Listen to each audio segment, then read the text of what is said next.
talk about 4 reading strategies that will build skills as readers. We're going to talk about prediction, question generating, clarifying, and summarizing. So, and y'all feel free to answer whenever you see a question. What is a prediction? Any guess is good, because you don't know this stuff, so. Anybody know what a prediction is? Yes. It's a guess, right? Alright, a prediction is an inference about what the story is about. Okay, so good job, y'all are right on track.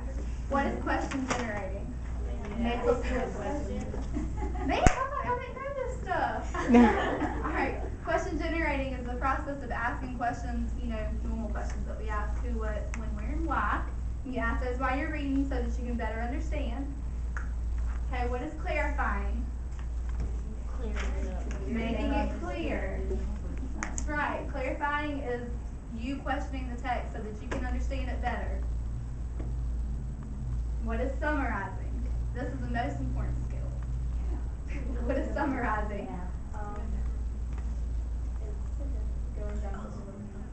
Right, Amy. It's clearing up everything that you've read. The summarizing is the process of the reader understanding the text as a whole, right? Okay, so what is prediction? What is generating? What is clarifying? And what is summarizing? Okay, we're going to read this book, and we're going to use all 4 of our new skills reading this book, okay? I'm going to stop halfway through, and I'm going to ask you some questions, so pay close attention, okay? This is called Stand Tall, Molly Lou Mellon. Has anybody heard of this book? You going to buy it? Molly Lou Mellon stood just taller than her dog and was the shortest girl in the 1st grade. She didn't mind. Her grandma had told her, walk as proudly as you can and the world will look up to you. So she did. And you see her coming down the steps on her head. Molly Lou Mellon had buck teeth that stuck out so far she could stack pennies on them. She didn't mind. Her grandma had told her, smile big and the world will smile right alongside you. What's the next phrase you're going to say? So she did. Oh my goodness. She's real cute, isn't she? Molly Lou Mellon had a voice that sounded like a bullfrog being squeezed by a boa constrictor. She didn't mind. Her grandma had told her, sing out clear and strong and the world will cry tears of joy. What's going to say? So she did. So she did. Y'all see that? Molly Lou Mellon was often fumble-fingered. She didn't mind. Her grandma had told her, believe in yourself and the world will believe in you too. So she did. That's our prediction. Then Molly Lou Mellon moved to a new town.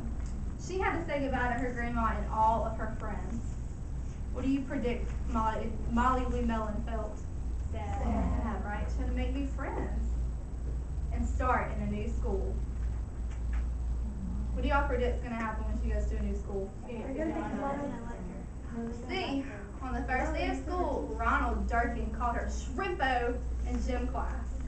When the game started, Molly Lou Mellon caught the football, ran under the legs of Ronald Durkin, and scored a touchdown. All the children thought, wow, she's cool, and Ronald Durkin felt very foolish.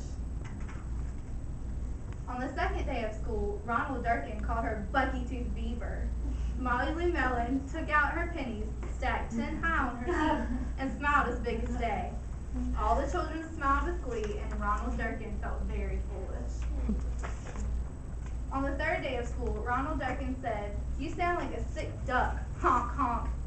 Molly Lou Mellon sang out quack so clear and strong that it made Ronald Durkin somersault backwards, hit his head, and have to go to the nurse.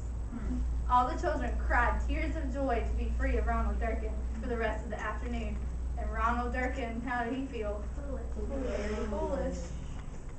On the 4th day of school, Ronald Durkin said that she'd made the snowflake all wrong. But Molly Lou Mellon opened up her paper and revealed the most beautiful snowflake of all. All the children oohed and awed. And guess who even oohed and awed? Ronald Durkin. On the 5th day of school, Ronald Durkin brought Molly Lou Mellon a stacking penny for her tooth and smiled at her. That night, Molly Lou Mellon took out a pencil and paper and wrote a letter to her grandma. Dear Grandma, I wanted to tell you that everything you told me was exactly right. Love, Molly Lou Mellon. Okay, so we did the prediction of the book, so what's next? Clarify. Generating. So what kind of questions could you ask for this book, for question generating? Got the cheat sheet on the back. Yes, Miss Amanda. Why did Molly have to move to a new town? Right, we could ask, these would be questions for the author, but we could ask why Molly had to move to a new town. Or we could ask other questions. Anybody?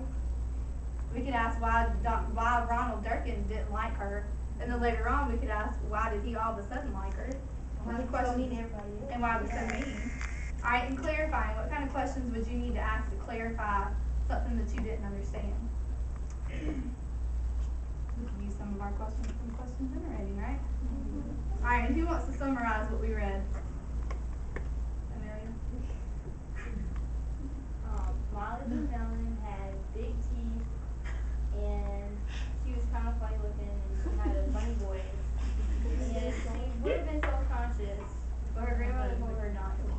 Right, And and she it was paid able off to then. take those skills with her to a new town where she didn't even know anybody. Right. So all 4 of these skills that we learned today, you need all throughout your life to read. And prediction makes you have greater interest in the book because you're always, trying to guess what's next and you're going to want to read.